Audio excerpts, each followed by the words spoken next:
Hello friends. जैसा कि मैंने अपने मॉर्निंग के मैसेज में बताया था कि मैं आज डे टू डे ट्रेनिंग दे रहा हूँ, तो वो फॉरएवर से डायरेक्टली रिलेटेड तो नहीं है, बट फॉरएवर के अगर देखा है तो फॉरएवर के साथ भी हम उसको रिलेट कर सकते हैं, क्योंकि हम ऐसे बिजनेस में हैं जहाँ हम लोगों को वेलनेस के लिए हेल्प करते हैं। और कैसे एक इंसान जो बीमारियों से जूझ रहा है या दवाइयों में जकड़ा हुआ है, उसको कैसे वहां से बाहर निकाल के हम उसको वेलनेस के ऊपर ला सकते हैं।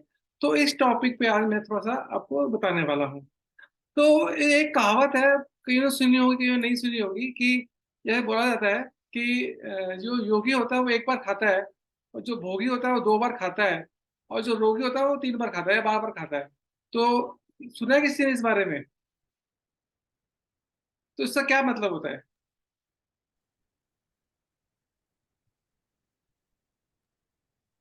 जिन दोबारा बे- बताना दोबारा। सुना तो ऐसा है मैंने। बट हाँ। जनरली अपन क्या बोलते हैं कि ब्रेकफास्ट दबा के खाओ, लंच थोड़ा ठीक ठाक खाओ, और जो डिनर रहता है वो एकदम भिखारी के जैसा भी है ना, ना ही खाओ तो ज्यादा अच्छा है। हाँ, आप थोड़ा सा गलत बता रहे हैं। इसमें कहा जाता है कि जो ब्रेकफास्ट है आपका वो हल्का होना चाहिए, और डिनर जो लंच है वो सबसे हैवी होना चाहिए, और जो आपका डिनर है वो आपका ब्रेकफास्ट से भी हल्का होना चाहिए। ये चीज बोली जाती है इसके अंदर। तो अब ये, बट आज के जमाने में क्या हो रहा है, हम देखते हैं कि लोग ब्रेकफास्ट तो कर लेते हैं, लंच भी कर लेते हैं, बट डिनर सबसे हैवी करते हैं। आप देखोगे शाम को जाके मार्केट में चले आओ, सारे रेस्टोरेंट फुल मिलेंगे आपको। वो क्या है, सब हैवी हैवी नॉन वेज भी खा रहे हैं, सब कुछ जो मन कर रहा है वो खा रहे हैं। तो आज के टाइम में क्या हो रहा है कि एक तो ओवर ईटिंग हो रही है, और साथ में रॉन्ग ईटिंग हो रही है, कि लोगों को पता ही नहीं है कि उनको क्या खाना चाहिए, कब खाना चाहिए, कैसे खाना चाहिए, पता ही नहीं है। तो बस एक इंसान ही ऐसा एक प्राणी है जो जब चाहे खा लेता है, जब चाहे जो कर लेता है, क्योंकि उसको जीभ दी भगवान ने, और जीभ के स्वाद के लिए हर कोई हर चीज खाने को तैयार रहता है। आपने देखा होगा बहुत सारे जानवर हैं, पक्षी हैं, क्या वो सूर्य अस्त होने के बाद खाना खाते हैं? आप बताओ। कभी देखा भी नहीं होगा आपने कि कोई पक्षी सूर्य होने के बाद आपके छत पे आ रहा हो, या कोई गाय है या कोई कुत्ता है, कोई और जानवर है, तो वो सूर्य अस्त होने के बाद आप उसको खाना खिलाओगे, क्या वो खा लेगा? कभी नहीं खाएगा वो। तो जब एक जानवर भी सूर्य अस्त होने के बाद खाना नहीं खाता है, तो हम इंसान होके क्यों खाते हैं उन चीजों को? क्योंकि हमें पता है कि हमारी जो सेल्स है बॉडी की, या जो हम एक चीज बोलते हैं कि हमारी सभी के अंदर एक जठराग्नि होती है।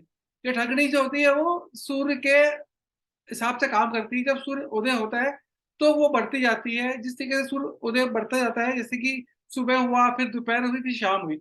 तो उस तरीके से सुबह उसकी ब्रेक, जब आप ब्रेकफास्ट करते हो तो वो कम पावर में होती है, जब आप लंच करते हो तो वो मैक्सिमम पावर में होती है, और जब आप डिनर करते हो तो सूर्य अस्त हो चुका होता है उस टाइम, तो वो उसकी पावर कम होती है। तो क्या होता है कि जो हम खाते हैं वो ठीक से हजम नहीं हो पाता है, वो पच नहीं पाता है। तो क्या होता है कि जब खाना पचेगा नहीं, या आप पे टाइम उस पर पचेगा नहीं, तो क्या होगा, सड़ेगा वो। जब सड़ता है तो उस पे बहुत सारे बैक्टीरिया पैदा होते हैं, बहुत सारे ब्लॉकेज पैदा होती हैं, बहुत सारे टॉक्सिन्स पैदा होते हैं, तो ये चीजें उस पे आ जाती हैं। तो इन सब चीजों से को बचने के लिए सबसे बेहतर तरीका यही है कि आप अपने खान पान की जो मेथड है, जो भी आप जिसके लिए खा रहे हो, उसमें आप सुधार करो। और आपको पता होना चाहिए कि क्या मेरे को खाना है, जो मेरे लिए अच्छा है मैं वही खाऊं। ये नहीं कि जहाँ मन करा वो खा लिया। तो थोड़ा सा इसको कंट्रोल करना पड़ेगा, तब आप उस चीज को ला सकते हो। अब दूसरी बात ये आती है कि हमारी बॉडी जो है वो सेल से बनी हुई है। सबको पता ही है बात को। और सेल ही हमारी बॉडी को चलाता है, सारे ऑर्गन्स को सेल ही चलाता है। तो सेल को भोजन कहाँ से मिलता है, सेल को जो एनर्जी कहाँ से मिलती है, आप ये कह सकते हो। सेल को एनर्जी मिलती है जो हम खाते हैं। अगर हम खाएंगे नहीं तो उसको एनर्जी नहीं मिलेगी, तो जब हम खाते हैं तो एनर्जी मिलती है। इसी तरीके से हमारे बॉडी के अंदर, हमारे सेल्स के अंदर इतनी क्षमता है, इतनी कैपेबिलिटी है कि अगर हम खाना ना दें तो हमारे बॉडी के अंदर जितने भी ऑर्गन वो टॉक्सिन्स हैं, जितने भी ब्लॉकेज है, जितने भी आप कह लो कि जो डेड सेल्स हैं, जो बैक्टीरिया है, इवन इवन वो सेल्स जो एक कैंसर को बनाते हैं, उन सेल्स को भी वो खा सकता है। इसको बोलते हैं ऑटोफिजी। इस प्रोसेस को ऑटोफिजी प्रोसेस बोलते हैं। तो ये हर इंसान के शरीर में होता है। तो आप बोलोगे भाई ऑटोफिजी तो सबके शरीर में है, तो जब हमने खाना खाया तो स्टार्ट हो जाता है, ये हो जाता है सबके ऑटोमेटिक। बट ऐसा नहीं होता है। ऑटोफिजी का एक प्रोसेस होता है कि वो कब स्टार्ट होगा। वो तब स्टार्ट होगा जब आपका खाना हजम पच चुका होगा, उसके बाद वो स्टार्ट होगा। मतलब जब आप जो सेल्स आपके खाने को हजम कर रहे हैं वो फ्री हो जाएंगे, तब वो ऑटोफिजी का प्रोसेस स्टार्ट करेंगे। बट क्या होता है, हमने सुबह खाना खाया, अभी वो खाना पच ही रहा है कि हमने और खा लिया। फिर क्या हुआ, पहले का तो पड़ा ही है, साथ में लंच भी तक आपने खा लिया। फिर क्या हो रहा है, दोपहर की चाय पी ली, दोपहर में कुछ खा लिया। अब क्या हुआ, सुबह का ब्रेकफास्ट खाया था, लंच खाया था, सब पड़ा हुआ, अभी हजम हुआ नहीं है, आपने और खा लिया। अब इस चीज से क्या हुआ, फिर शाम को हम आए घर पे, यार भूख लग रही है, कुछ खा लो, स्नैक्स खा लिए, फिर खा लिया। फिर डिनर आया तो डिनर में आपने बोला यार नॉनवेज खाना है, बड़ा हैवी खाऊंगा, मैंने डिनर खा लिया और नॉनवेज खा लिया। अब क्या होता है कि हर जो खाना हमने खाया, हर खाने का एक हजम पचने का एक अंतराल होता है कि वो कितनी देर में आपका शरीर उसको हजम पचा पाएगा और ऑटोफिजी का प्रोसेस स्टार्ट हो पाएगा। तो जैसे फ्रूट सब खाते हो उसमें पानी ही होता है, तो मैक्सिमम आधे घंटे में। कुछ बोलना चाहते हैं आप? तो अब देखिए आधे घंटे में या 45 मिनट में हजम हो जाता है। इसी तरीके से आप वेजिटेबल खाते हो तो वो भी आधे पौने घंटे में खत्म हो जाती है, और उबली हुई वेजिटेबल खाते हो तो उसको भी आधा घंटा लगता है, वो हजम हो जाती है। अब आप अनाज खाते हो अगर, तो उसको लगते हैं कम से कम 4 से 5 घंटे। और अगर आप नॉनवेज खा लिया आपने तो उसको कम से कम लगेंगे 12 से 24 घंटे। जब आपका शरीर उस जगह से फ्री ही नहीं हुआ, आपकी जो सेल्स है वो पाचन में ही लगी हुई है, तो वो आपके शरीर को रिपेयर कैसे करेगी? जब वो सेल फ्री होगी तभी वो आपके बॉडी को रिपेयर कर पाएगी। तो इसका क्या, अब आप क्या समझते हो कि इसको हमें कैसे फ्री कर सकते हैं कि वो रिपेयरिंग का प्रोसेस स्टार्ट करे और वो हमारे बॉडी में जो उपलब्ध या मौजूद जो बैक्टीरिया है उसको वो खा पाए? ये कैसे पॉसिबल हो सकता है? कोई कोई बताएगा कि हम कैसे उसको हम हमारे शरीर में है, बट ऑटोफिजी हम होने देते ही नहीं है क्योंकि हम खाते रहते हैं। तो वो कैसे स्टार्ट होगा कि ऑटोफिजी स्टार्ट हो हमारी, और हमारे बॉडी के अंदर जो बैक्टीरिया जो भी उपलब्ध है वो खत्म हो। जब वो खत्म हो जाएंगे तो हमारा क्या होगा कि शरीर जो है वो स्वस्थ होने लग जाएगा। हम क्यों बीमार पड़ते हैं? क्योंकि हमारे शरीर में महीनों से पड़ा हुआ जो खाना है या जो बैक्टीरिया वो जमा हो रहा है और जमा होता जा रहा है, तो वो क्या होता है, जो बीमारी होती है, जो कोरोनिक डिजीज को बोलते हैं, जैसे कैंसर है, ब्लॉकेज है, आपकी हार्ट डिजीज है या डायबिटीज है, वो एक दिन में नहीं होती है। वो 10 साल के अवधि में या 5 साल की अवधि में जाके होती है। वो क्यों होती है? क्योंकि हमारी बॉडी में टॉक्सिन जमा हो रहा है। हम निरंतर वही काम कर रहे हैं, खाते हैं सो जाते हैं, खाते हैं सो जाते हैं, दिन भर खाते हैं उसमें सो जाते हैं।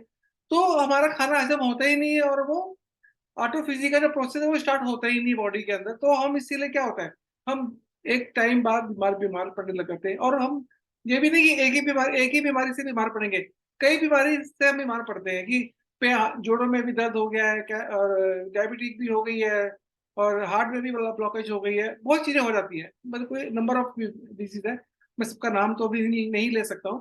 तो ये चीजें हो जाती है। तो आप क्या समझते हो कि ऑटोफिजी के लिए हमें क्या करना चाहिए कि ऑटोफिजी स्टार्ट हो हमारी बॉडी की, और वो हमारे बॉडी में जो उपलब्ध बैक्टीरिया, टॉक्सिन, जो भी चीजें हैं, गंदी चीजें हैं, वो बैक्टीरिया उसको खा पाए?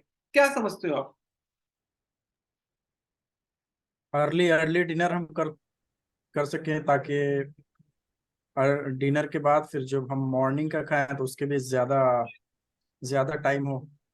हम्म। इसके लिए सबसे बेहतर, ये मैं नहीं बोल रहा फास्टिंग। हूँ, जापान के साइंटिस्ट हैं जिन्होंने सेल के ऊपर स्टडी करी है, उनको नोबेल प्राइज मिला हुआ है इसके ऊपर।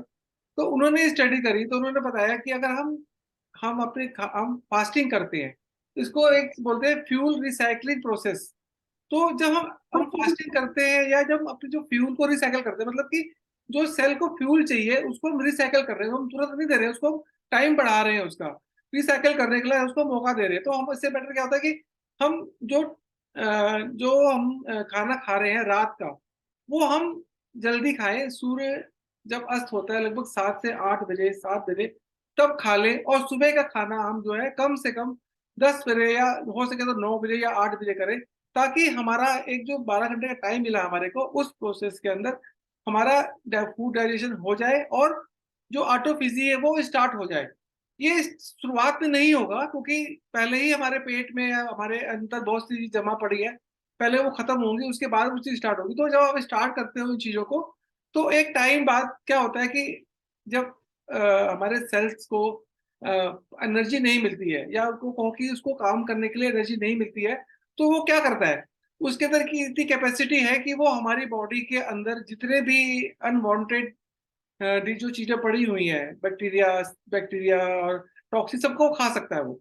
तो क्या करेगा वो, जब उसको हम बाहर से कोई फूड नहीं देंगे, बाहर से एनर्जी नहीं देंगे, तो वो क्या करेगा, हमारे शरीर के अंदर उपलब्ध चीजों को खाएगा। जब वो खाएगा तो क्या होगा, हमारे टॉक्सिन्स खत्म होने शुरू हो जाएंगे बॉडी से। तो एक टाइम बाद क्या होगा, सारे टॉक्सिन्स जो है वो खा चुका होगा। जब वो खा जाएगा तो क्या होगा, हमारी बॉडी अंदर से बढ़िया स्वस्थ होनी शुरू हो जाएगी। तो इसीलिए बोला जाता है कि योगी खाए एक बार, भोगी खाए दो बार, रोगी खाए तीन बार। इसका मतलब क्या है कि जो योगी लोग होते हैं, वो एक बार खाना खाते हैं, दिन में 12 बजे खा लिया या 10 बजे खा लिया, और नेक्स्ट डे सुबह 10 बजे खाना खाएंगे या 12 बजे खाएंगे। जो भोगी होते हैं उनके लिए बोला गया कि सुबह आप 10 बजे खाओ या 7 बजे खाओ, शाम को उस तरीके से 10 बजे खाओ या 7 बजे खाओ। अब वो 12 घंटे टाइम मिलता है उसको, तो फिर वहां पे भी उसका वो ऑटोफिजी जो है वो स्टार्ट हो जाती है। और जो बाकी नॉर्मल लोग हैं उनको भी खाएं, कोई फर्क पड़ता नहीं उनको। तो ये चीज है, ये एक मतलब बहुत ही बेहतरीन चीज बताई। आपने कभी सुना है किसी जानवर को हार्ट अटैक आया है, किसी जानवर को डायबिटिक हुई है, ये सुना है कभी किसी ने आपने, यार वो शेर या हार्ट अटैक से मर गया, यार वो गाय को डायबिटिक हो, कभी हुआ किसी को? कभी नहीं। वो क्योंकि वो सिस्टम को फॉलो जानवर फॉलो करता है, बट इंसान फॉलो नहीं करता है।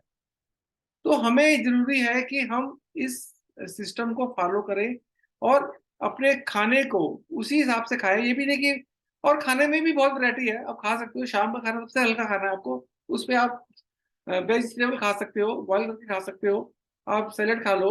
हमने बताया हमारा जो अपना फॉरएवर का प्रोडक्ट है, आप लाइट उसको ले सकते हो, मखाने खा सकते हो, चिवड़ा खा सकते हो, ओट्स खा सकते हो, बहुत सारी चीजें हैं। बट रात को फ्रूट्स खाने से अवॉइड करना, कि फ्रूट नहीं खाना है। फ्रूट खाओगे तो वो आपको नुकसान कर सकता है, लेकिन वेजिटेबल खा सकते हो आप, ग्रीन वेजिटेबल खाओ, कैबेज खाओ आप, और क्या बोलते हैं, वो कैबेज खाओ, अपना खीरा खाओ, ककड़ी खाओ, गाजर खाओ, टमाटर खाओ, कुछ भी खाओ, तो उसमें आपको बेनिफिट मिलेगा ही मिलेगा। तो ये प्रोसेस है हमारा ऑटोफेजी स्टार्ट करने का। अब ये चीज आती है कि रात्रि का भोजन तो हमने कर लिया, और हमने करके, तो जब हम गैप देंगे तो वो चीजें सुधरनी शुरू हो जाएंगी आपकी, और वो फिर हम उस लेवल पे आ जाते हैं कि अ, हमारी सिस्टम इंप्रूव होता है। अब ये भी नहीं है कि आपने खाली पेट रह मतलब खाली पेट रहना और भूखा रहना दो चीज अलग अलग है। कि आप भूखे बैठे हो और सोच रहे हो कि ऑटोफिजी स्टार्ट हो रही है, तो आप हफ्ते हफ्ते में खाना नहीं खा रहे हो, वो भी नहीं करना है आपको। एक सिस्टमाइज तरीके से काम करना है कि आप खाना सुबह खाओ, ब्रेकफास्ट करो, फिर लंच करो, फिर डिनर करो। बट कोशिश करो कि वो सिस्टमाइज हो, हल्का जैसे बताया जा रहा है उस तरीके से आप करेंगे, तो आपको जरूर ही बेनिफिट मिलेंगे। और अगर आप उसको 15 दिन या 20 दिन, 21 दिन कर लेते हो ना, तो आपको खुद ही लग जाएगा, फील हो जाएगा कि आपके अंदर इम्प्रूवमेंट आ रहा है। आपकी बॉडी खुद इस चीजों को संकेत देगी, आपको अलार्मिंग करेगी कि हाँ, आपकी बॉडी के अंदर कुछ आ रहा है। मेरा मैं रोज नहीं कर पाता हूँ, मैं सिर्फ संडे को करता हूँ। संडे को मैं सिर्फ सिर्फ फ्रूट्स खाता हूँ, और मैं 2-3 महीने से खा रहा हूँ। सिर्फ फ्रूट्स खाता हूँ फिर 10-11 बजे, और रात को नाश्ता खाना खाता हूँ, उसके बाद सुबह सीधा खाता हूँ फ्रूट्स, बस एक टाइम। और फिर होगा तो रात को या शाम को मैं चाय पी लूंगा, या हल्का फुल्का कुछ खा लूंगा, सिर्फ डिनर ही करता हूँ। वो भी डिनर भी बहुत हल्का ही होता है, बट लेकिन जिसमें की भूख लगी होती है तो मैं खा लेता हूँ थोड़ा सा उसको। लेकिन कंट्रोल करता हूँ कि ना खाया, मतलब कम से कम खाया जाए उसको, ताकि वो ऑटोफेजी जो है हमारी वो काम करे। ये आपको, आप जब चाहो आप महीने में एक बार कर सकते हो, हफ्ते में एक बार कर सकते हो, क्वार्टर में एक बार, बट जरूर करो इसको। जब आप करोगे तो आपको इसका जो बेनिफिट्स है मालूम पड़ेंगे, और आपकी जो डेड सेल्स हैं वो डैमेज खत्म हो जाएंगे। आपका कैंसर के सेल्स खत्म हो सकते हैं इससे खाने उसको, इस प्रोसेस को स्टार्ट करने में। तो आप ये आराम से कर सकते हो उसको, उसमें कोई बड़ी चीज नहीं है, रॉकेट साइंस नहीं है कि ये नहीं हो सकता है। बट थोड़ा सा आपको संयम रखना पड़ेगा इसको करने के लिए, और अपने ध्यान रखना पड़ेगा कि हाँ मेरे को ये करना है, तो आप कर सकते हो इसको। तो ये एक हम कह सकते हैं कि एक सभी के लिए बेनिफिशियल है, क्योंकि हम जितने लोग बैठे हैं, मैं इन कहते सब बीमार हो गए, बट हमारे संपर्क में ऐसे बहुत लोग आते हैं कि जो बीमार होते हैं, हमसे पूछते हैं कि कैसे हम उन बीमारियों से बाहर निकले। तो आप उनको ये सजेस्ट भी कर सकते हो कि आप फास्टिंग करो। आप सर मतलब ये नहीं हर एक को फास्टिंग, अब कोई डायबिटिक बढ़ता होगा तो वो फास्टिंग नहीं कर सकता है उसको। तो आपने उसको, उस बंदे को क्या, सामने वाले को क्या परेशानी है, उस हिसाब से उसको आप सजेस्ट करोगे तो उसको ज़रूर से ज़रूर ही बेहतर रिज़ल्ट मिलेंगे। साथ में अपने प्रोडक्ट भी आप कह सकते हो कि आपके पेट के अंदर या आपके शरीर के अंदर टॉक्सिन्स जमा है, तो आप साथ में एक तो फास्टिंग करो, साथ में आप हमारा एलोवेरा जेल भी यूज़ करो, वो आपको डबल बेनिफिट देगा। एक तरफ तो आप फास्टिंग करके भी अपने सेल्स को रीजनरेट कर रहे हो और साथ में जो टॉक्सिन्स जमा है, वो आपकी एलोवेरा जेल लेने से भी बाहर निकलनी शुरू हो जाएँगी। तो इस तरीके से भी आप उसको समझा सकते हो और बाकी चीज़ें भी आप उसके बारे में कह सकते हो कि आप स्टार्टिंग यहाँ से स्टार्ट करो। जब आपका बॉडी डिटॉक्स हो जाएगी, तो आप फिर और चीज़ें हम आपको सजेस्ट कर सकते हैं उसको लेने के लिए। इस तरीके से आप अपने क्लाइंट को भी एक, जब आप इस तरीके के क्वेश्चन पूछते हो तो क्लाइंट को भी लगता है हाँ यार, सामने वाले को कुछ चीज़ें पता है, उसका भी आपके प्रति जो है एक क्या ऑनर आता है या उसके प्रति उसको आपके प्रति एक रिस्पेक्ट की आता है कि हाँ, इनको पता है सब कुछ। तो आप इस तरीके से अगर बात करते हो अपने क्लाइंट के साथ, अपने जो भी आपके प्रॉस्पेक्ट के साथ बात करते हो, तो अच्छा रिज़ल्ट देगा वो आपको। तो ये रहा मेरी तरफ से शॉर्ट शॉर्ट नॉलेज दी मैंने आपको। मैं समझता हूँ कि आपको सब समझ आया होगा। कुछ समझ नहीं आया है तो आप मुझसे क्वेश्चन पूछ सकते हैं, मैं इसका जवाब देने के लिए तैयार हूँ। अच्छा विकास जी, टॉक्सिन्स हमारे बॉडी में पहुंचता कैसे है? एक मिनट, मैं